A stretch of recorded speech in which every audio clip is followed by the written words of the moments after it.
we're gonna walk through this mixed media piece together. I've shifted more onto separate papers instead of in the sketchbook because I really want to make prints of these, and it is so much easier to scan a flat piece of paper than a sketchbook. So moved on to using mixed media paper, and I'm gonna continue working with that. Laid down some lime green that I didn't exactly like right away, but we made it work in the end. Make sure you subscribe to see more of these videos and let me know that you are enjoying them so that I keep making them. After that color wash in the background, I always jump to Micron to get kind of a base layer of ink drawings.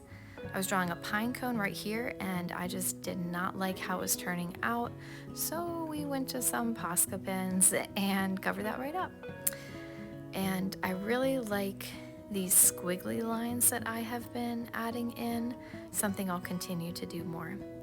Like I said, that lime green I was not too happy with, so I went back to this blue violet to tone down the vibrancy of the lime green.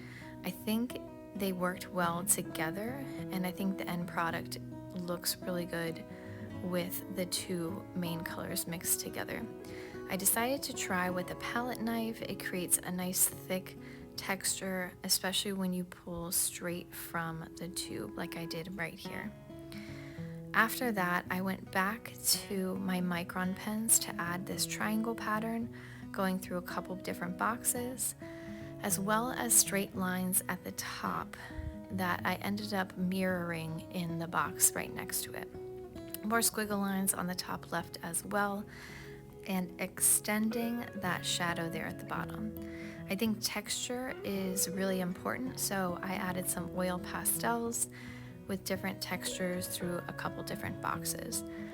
I then picked up my acrylic Posca markers to make some dots as well as lines using white and turquoise. I colored in some of these triangles at the bottom, and then there you go, some lines across the top, as well as my ant pattern, as my girls call it, right there. I added this cross hatching of the ink, but I didn't end up liking it, so I covered it up with some material and then put some triangles over top.